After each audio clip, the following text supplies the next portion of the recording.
जो अपने लिए नहीं, आप लोगों के लिए, युवाओं के लिए, हमारे देश के बच्चों के लिए अपनी जान दांव पे लगा के पिछले 19 दिन से अनशन कर रहे हैं। आज उनका 19वां दिन है। हमारे देश में ऐसे बहुत सारे टीचर्स हैं,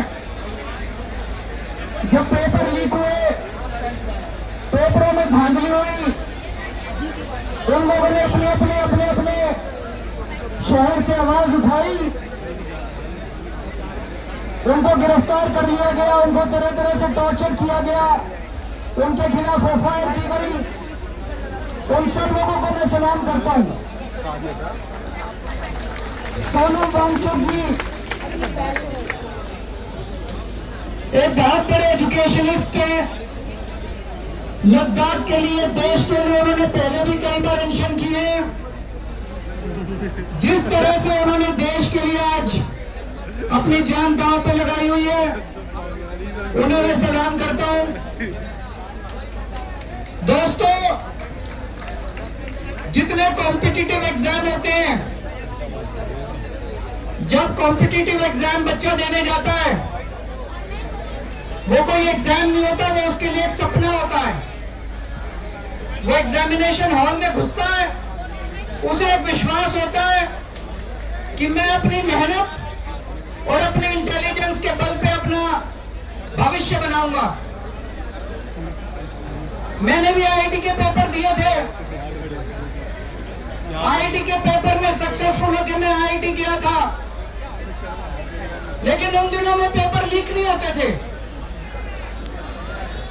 मैं सोच रहा था अगर पेपर लीक हो रहे हो तो उन दिनों में हो सकता है मेरा आईआईटी देने का कॉन्फिडेंस ही नहीं बनता।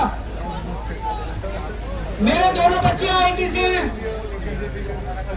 मेरे दोनों बच्चों के टाइम पे भी पेपर लीक नहीं होते थे, लेकिन आजकल जिस तरह से पेपर लीक होने लगे हैं पिछले कुछ सालों से, वो जो कॉन्फिडेंस है बच्चे का कि अगर मैं मेहनत करूंगा, अगर बच्चा इंटेलिजेंट है तो मैं अमीरों के बच्चों को भी पीछे छोड़ दूंगा, आज वो कॉन्फिडेंस लड़खड़ाने लगा है।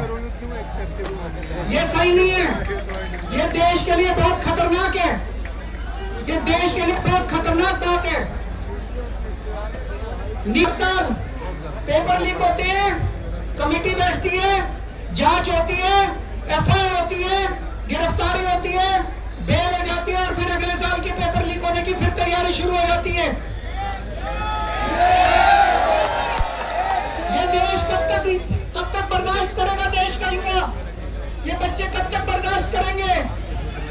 इन्होंने नीट के पेपर के बाद 20 बच्चों ने सुसाइड कर लिया, 20 से ज्यादा बच्चों ने, पर इनको कोई अकल नहीं आई। इनके सर पे जूं नहीं रहती। जितने बच्चे सुसाइड कर ले, वो बच्चे हमारे थे, हम लोगों के घर के बच्चे थे वो, लेकिन इन्होंने कुछ नहीं किया। सीबीएसई में पूरा इवैल्यूएशन सिस्टम गड़बड़ा गया। इन्होंने उस कंपनी के खिलाफ एफआईआर भी नहीं की। गिरफ्तार करना तो दूर की बात है, उस कंपनी के खिलाफ एफआईआर भी नहीं की। इतने बड़े तख्त की सरकार को भी बड़ा अहंकार था। 3 साल के बाद वो सरकार नहीं बची, अपने अहंकार की वजह से डूब गई। आज 2026 है। मैं इन लोगों को कहना चाहता हूं, युवाओं की बात सुन लो, कॉकरोच आंदोलन की बात सुन लो, सोनम वांगचुक की बात सुन लो, नहीं तो आज से 3 साल बाद आपका भी वही हश्र होगा जो 2014 में इनका हुआ था। ये भी अभी अहंकार में डूबे हुए हैं बहुत ज्यादा। इनको भी अकल नहीं आ रही, ये भी बहुत ज्यादा अहंकार में डूबे हुए हैं। अंत में एक प्रपोजल देना चाहता हूं, आप लोगों से सहमति चाहता हूं। मैं धर्मेंद्र प्रधान को तो इस्तीफा देना चाहिए, लेकिन सोनम वांगचुक को देश का एजुकेशन मिनिस्टर बनाना चाहिए।